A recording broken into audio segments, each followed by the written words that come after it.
नमस्कार, मैं मनस्विनी नायक आप लोगों को स्वागत करती हूँ अपने YouTube channel creative artist Manaswini पे। पहले तो मैं आप सभी को दिल से थैंक्स कहना चाहती हूँ क्योंकि जो मेरी महाभारत की आर्ट चल रहा था, आप लोगों से मुझे बहुत सारा सपोर्ट मिला था और आप लोगों को तो पता ही होगा मेरी महाभारत थीम को इंडिया बुक ऑफ रिकॉर्ड से एक टाइटल भी मिल चुका है और आप लोगों ने मुझे बहुत सारा विशेष किए थे, इसलिए तो मैं बहुत खुश हूँ और आप लोगों को दिल से शुक्रिया अदा करना चाहती हूँ। लेकिन जब मेरी महाभारत वार की day by day video upload हो रहा था, तभी मुझे कुछ लोगों ने ये बोल रहे थे कि आप हर एक डे के बारे में कुछ एक्सप्लेन करके वीडियो अपलोड कीजिए ताकि और भी अच्छा लगेगा। लेकिन उसी वक्त मेरे पास इतना भी वक्त नहीं था कि मैं हर एक डे के बारे में एक्सप्लेन करके वीडियो अपलोड करूँगी।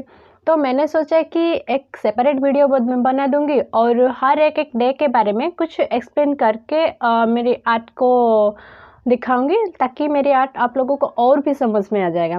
तो आज के वीडियो इसीलिए है और वीडियो शुरू करने से पहले मैं आप लोगों को एक रिक्वेस्ट करूँगी, अगर आप मेरी चैनल पे नई हो या फिर अभी तक मेरी चैनल को सब्सक्राइब नहीं किए हो तो प्लीज़ मेरी चैनल को सब्सक्राइब कर दीजिए और पास में जो बेल आइकन है उसे क्लिक करके ऑल कर दीजिए ताकि मेरी हर न्यू वीडियो की नोटिफिकेशन आप लोगों के पास पहुँच जाएगा।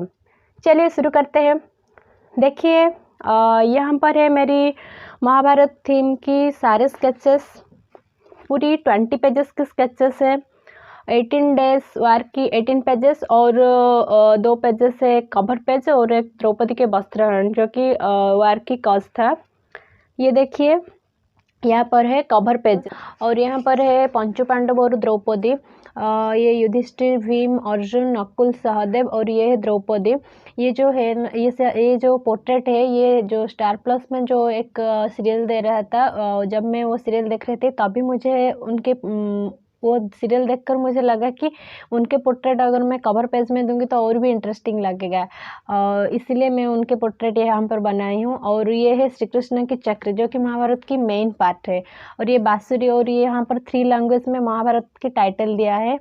और ये बनाने के लिए मुझे लगभग 24 आवर लग गया था। एक दिन तो मैं पूरी 12 आवर बनाई थी और एक दिन 9 आवर और एक दिन 3 आवर, तो ऐसे उसे बनाने के लिए मुझे पूरी 24 आवर लग गए थे। और ये है मेरी कवर पेज और ये है द्रौपदी की वस्त्रहरण जो कि महाभारत वार की एक कॉज था। ये है द्वित सभा, यहाँ पर सारे महारथियों हैं, जहाँ पर है भीष्म, धृतराष्ट्र, द्रोणों आदि महारथियों थे। और यहाँ पर जो पसापाली की खेल चल रहा था, यहाँ पर पंचु पांडव ने अपनी सारे दौलत खेल में बाजी लगा दी थी और उस द्रौपदी को बाजी में लगा दिए थे। और यहाँ पर जब दुर्योधन के कहने पर दुशासन ने द्रौपदी के वस्त्र हरण कर रहा था, उसी वक्त श्री कृष्ण ने द्रौपदी को वस्त्रदान किए थे। ये महाभारत की मेन कज था, इसलिए ही युद्ध शुरू हुआ था। द्रौपदी की अभिशाप थी इसलिए युद्ध शुरू हुआ था, महाभारत की युद्ध। और यहाँ से पूरी 18 दिन की मेरी आर्ट शुरू हो रहा है। पहले ही मैं इंटर वीडियो में बता चुकी थी कि 18 दिन में हर एक डे को मैं 2 पार्ट करके बनाई हूँ और एक मतलब जो पिन पॉइंट है एक डे की 2 पिन पॉइंट को मैं 2 पार्ट करके बनाई हूँ पूरी, और लास्ट डे की जो है वो एक ही पार्ट है। तो 18 दिन की 35 स्केचेस है और ये जो 2 पेजेस एक्स्ट्रा है वो सारे मिलाकर 37 स्केचेस है, जो कि मेरी मतलब जो IBR टाइटल में 37 स्केचेस लिखा है। देखिए ये है महाभारत की फर्स्ट पेज।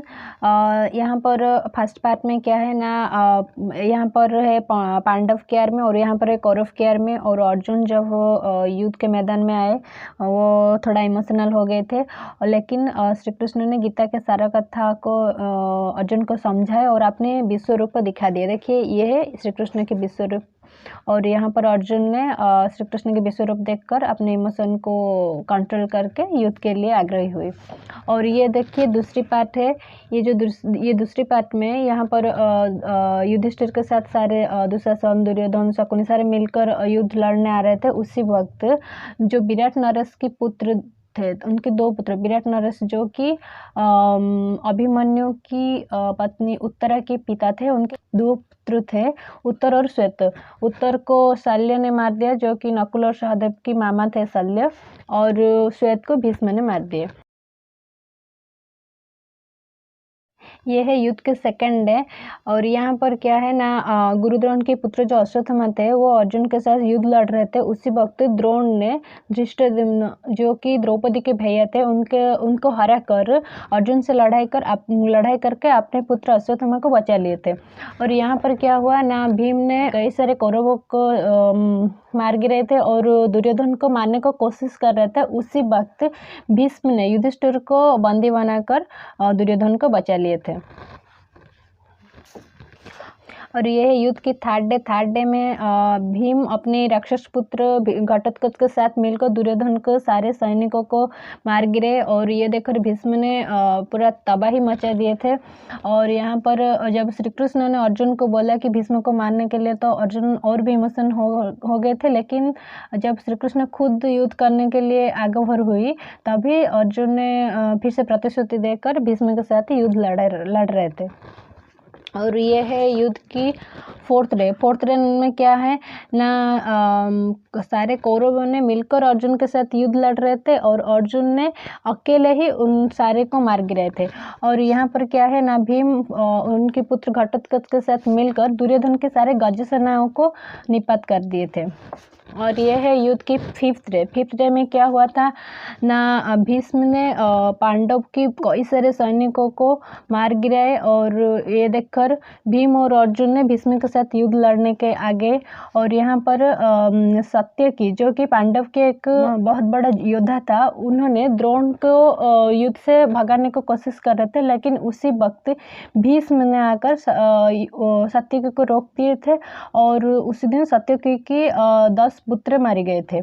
और यह है युद्ध की सिक्स्थ डे में क्या हुआ था ना, सिक्स्थ डे में द्रोण की सारथी जो थे उनकी मृत्यु हो गए थे। उसी वक्त दुर्योधन ने बहुत जोर से क्रोधित हो गए थे ये देखकर। लेकिन उसी वक्त भीष्म ने दुर्योधन को आश्वासन दे रहे थे।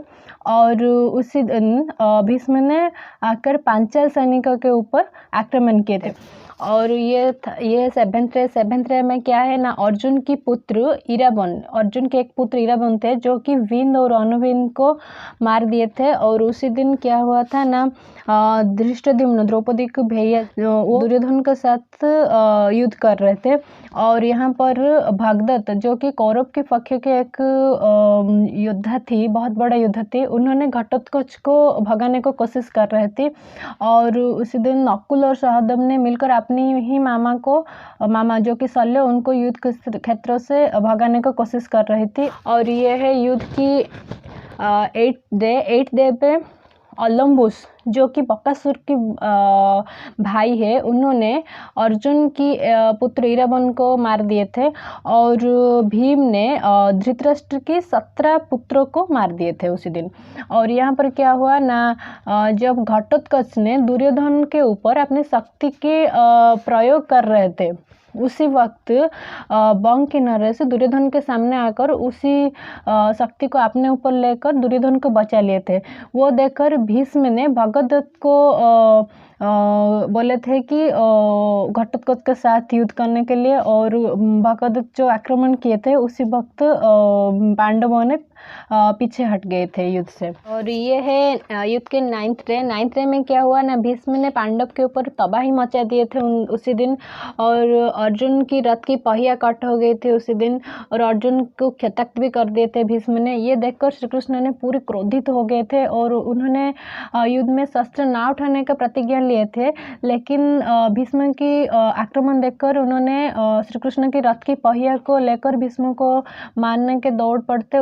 उसी समय अर्जुन ने श्री कृष्ण को रोक दिए थे। और ये है युद्ध के 10th डे में क्या हुआ ना, भीष्म ने जब युद्ध के मैदान में शिखंडी को देख लिया, उन्होंने प्रतिज्ञा किए थे, तो उन्होंने अपने अस्त्र त्याग दे दिए। और उसी वक्त अर्जुन ने भीष्म के लिए एक सर की सज्जा बना दिए थे और वहाँ पर भीष्म ने सर सजा लिए थे। देखिए ये है भीष्म की सर सज्जा। और ये है युद्ध की 11th डे में क्या हुआ ना, कर्ण की एंट्री हुई थी उसी दिन। शकुनी और दुर्योधन ने द्रोण को ये बोल रहे थे कि युधिष्ठिर को बंदी बना लो ताकि युद्ध खत्म हो जाएगा। लेकिन उसी वक्त जब द्रोण ने युधिष्ठिर को बंदी बनाने को कोशिश कर रहे थे, उसी वक्त अर्जुन ने आकर युधिष्ठिर को बचा लिए थे। और यह है युद्ध के 12th डे में क्या हुआ ना, शकुनी और दुर्योधन ने मिलकर सुशर्मा को अर्जुन के साथ युद्ध करने के लिए भेज दिए थे। और यहाँ पर जब द्रोण ने युधिष्ठिर के अटैक कर रहे थे, उसी वक्त सत्यकी जो कि पांडव के एक बहुत बड़ा योद्धा था, उन्होंने युधिष्ठिर की रक्षक थे और उन्होंने द्रोण के रथ के पहिया काट दिया और उनकी रथ की घोड़ा को भी मार डाला। उसी वक्त अर्जुन ने फिर से आकर युधिष्ठिर को बचा लिए थे। ये है महाभारत युद्ध की 13th डे, जो कि एक हिस्टोरिक डे था महाभारत वार की। यहाँ पर कौरव ने एक व्यूह रचना किए थे युधिष्ठिर को बंदी बनाने के लिए। इसलिए दुर्योधन के कहने पर भगदत्त ने अर्जुन के साथ युद्ध करके युद्ध की दूसरी ओर पर ले गए थे, क्योंकि अर्जुन को ही पता था चक्रव्यूह के अंदर जाना और आना का तरीका। लेकिन जब अर्जुन युद्ध की दूसरी ओर पे थे, तो इसीलिए अर्जुन के पुत्र जो कि अभिमन्यु थे, उन्होंने चक्रव्यूह के अंदर प्रवेश किए थे। और उसी वक्त जयद्रथ जो कि दुर्योधन की जामाता थे, उन्होंने सारे पांडव को व्यूह के स्टार्टिंग पे ही रोक दिए थे। और चक्रव्यूह के अंदर 7 महारथियों ने मिलकर अभिमन्यु का वध कर दिए थे उसी दिन। और ये है युद्ध की 14th डे। क्या है ना जब 13th डे पे अर्जुन की पुत्र अभिमन्यु का वध हो गया था जयद्रथ की वजह से, तो अर्जुन ने उसी दिन ही एक प्रतिज्ञा ले ली थी, अगर दूसरे दिन वो जयद्रथ की वध नहीं करेंगे तो वो अग्नि समाधि ले लेंगे। इसलिए सारे कौरवों ने मिलकर जयद्रथ को सेना की पिछले भागों में छिपा दिए। और उसी वक्त अर्जुन ने तबाही मचा दिए थे कौरव सेना के ऊपर। और उसी वक्त श्री कृष्ण ने अपनी माया से सूर्यास्त कर दिए थे। और अर्जुन ने अपनी अग्नि समाधि लेने के लिए जब वो तैयारी कर रहे थे, उसी वक्त जयद्रथ ने अग्नि समाधि देखने के लिए बाहर आ गए और श्री कृष्ण ने फिर से माया से सूर्योदय कर दिए। और उसी वक्त अर्जुन ने जयद्रथ के सिर छेदन कर दिए थे। और ये युद्ध की 15th डे में क्या हुआ ना, अश्वत्थामा नाम के एक हाथी को भीम ने मार दिए थे। और ये संवाद युधिष्ठिर से द्रोण सुनकर, मतलब पूरी तरह से नहीं सुने थे, ये सोच लिए कि वो अपने पुत्र अश्वत्थामा का मृत्यु हो गया और ये सुनकर अपने अस्त्र त्याग कर दिए। उसी समय धृष्टद्युम्न जो कि द्रौपदी के भाई थे, उन्होंने द्रोण के सिर छेदन कर दिए थे। उसी दिन द्रोण का वध हो गया था। और ये है युद्ध के 16th डे पे क्या हुआ ना, भीम की जो राक्षस पुत्र घटोत्कच की वध हो गया था। दुर्योधन के कहने पर कर्ण ने जो अमोघ शक्ति अर्जुन के लिए बचा कर रखे थे, उसी शक्ति से वो घटोत्कच का वध कर दिया कर्ण ने। और यहाँ पर क्या हुआ ना, भीम जो कि दुशासन को वध करके उनकी खून से द्रौपदी के केस धोए, क्योंकि वो प्रतिज्ञा किए थे कि दुशासन की खून से द्रौपदी के केस धोने से ही द्रौपदी अपने केस बांधेंगे। और ये है युद्ध की 17th डे पे क्या हुआ ना, कर्ण ने सारे पांडव, मतलब अर्जुन को छोड़कर नकुल सहदेव भीम युधिष्ठिर सारे के सारे पांडवों के साथ युद्ध लड़ रहे थे, लेकिन अपने माता कुंती को जो वो वचन दिए थे उन लोगों से लड़ेंगे पर उनको मारेंगे नहीं, इसलिए वो उनको नहीं मारते थे। लेकिन जब कर्ण आकर अर्जुन के साथ लड़ाई कर रहे थे, उसी वक्त कर्ण के रथ के पहिया भूमि में धंस गए थे। उसी वक्त जब वो भूमि से अपनी रथ के पहिया निकलने जा रहे थे, उसी वक्त अर्जुन ने श्री कृष्ण के कहने पर कर्ण को वध कर दिए थे। और ये है युद्ध की 18th नंबर डे, जो कि लास्ट डे में पहले ही बता दी थी कि लास्ट डे पे एक ही पार्ट है। यहाँ पर सहदेव ने शकुनी का वध कर दिए थे और भीम ने दुर्योधन की जगह के ऊपर अपने गदा का प्रहार करके दुर्योधन का वध कर दिए थे और यहाँ पर युद्ध रुक गया था। तो ये सारे था 18 डेज की पूरी महाभारत की कहानियाँ। आशा करती हूँ आप लोगों को मेरी ये वीडियो पसंद आया होगा। अगर अच्छा लगा तो मेरी वीडियो को लाइक करके शेयर कर दीजिए, और कुछ सजेशन देना चाहते हो तो कमेंट बॉक्स में लिखकर ज़रूर बताएं। और वीडियो की एंड तक देखने के लिए थैंक यू, और मिलते हैं अगले वीडियो में। तब तक के लिए बाय बाय, टेक केयर।